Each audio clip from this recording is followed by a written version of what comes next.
Hey everybody, and welcome back to another one of Mudflap's movie reviews. My name is Mudflap, and today I will be reviewing the second installment in the MonsterVerse franchise, Kong Skull Island.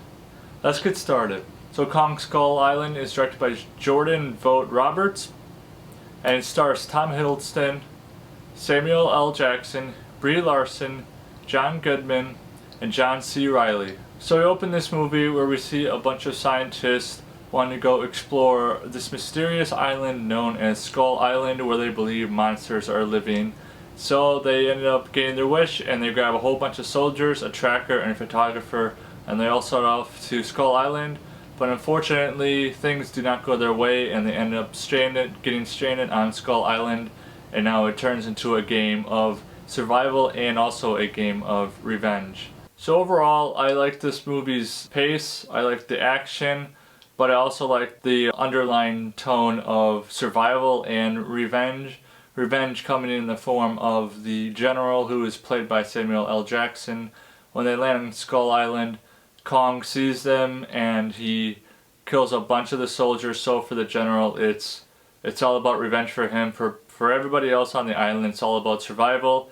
And they ended up running into someone who landed on Skull Island in 1945 at the end of World War II, and he has been there ever since. John C. Reilly plays him.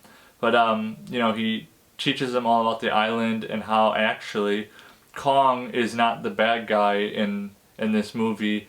The bad guys are known as skull crawlers, which are huge lizards. Really cool creatures, actually. One of my favorite creatures in the MonsterVerse. We see that it's all about perception. For most of the people there and the inhabitants of the island, ancient natives, see Kong as a god. They see him as a means of protection against all the skull crawlers out there.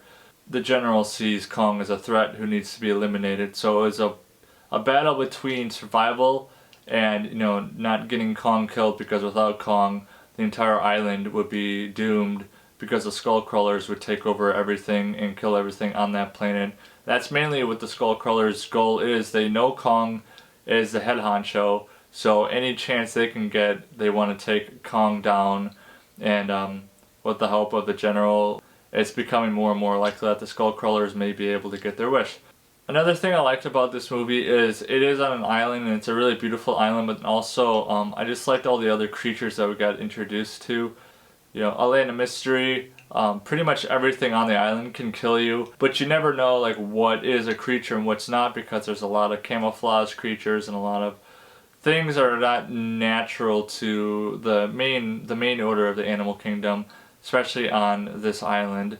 It kind of reminds me of the Mysterious Island, a lot of weird creatures. Kong has a very rich tradition going back all the way to the 1930s. Kong has been around longer than Godzilla, so, we're in the MonsterVerse, so Godzilla exists as well. But Kong has a lot more rich history than Godzilla does. And me personally, I've always liked Kong more than Godzilla.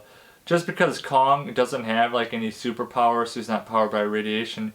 He's just a huge gorilla that can take on anybody, and he's got a lot of fight in him. So I just like Kong in that a lot more than Godzilla, just because I always like the underdog who goes against something without any extra powers. It's just their will to fight. I've always liked Kong for a pretty long time. I really fell in love with King Kong after watching Peter Jackson's version of Kong, which was really well done.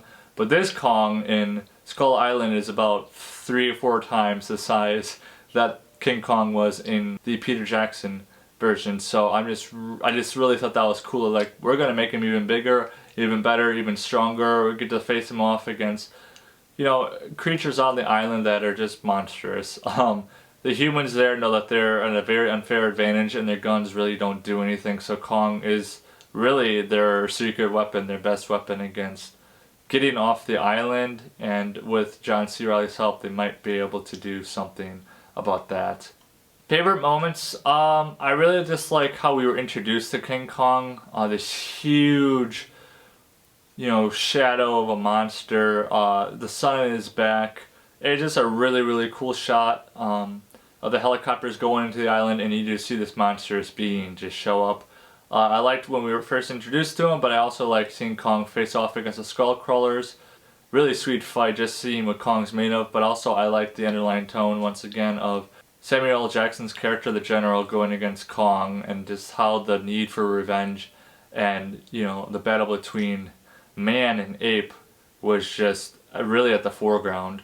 Yeah, I mean, really, I just like this movie just because it's a big monster, and everybody loves big monsters, and the plot line was pretty good. There's some great characters in there, a lot of side stories, but for the main part, it sticks to the main idea of they're on the island and they need to get off it, but first to get off it, they gotta survive everything that's there. So, I'm just a huge King Kong fan.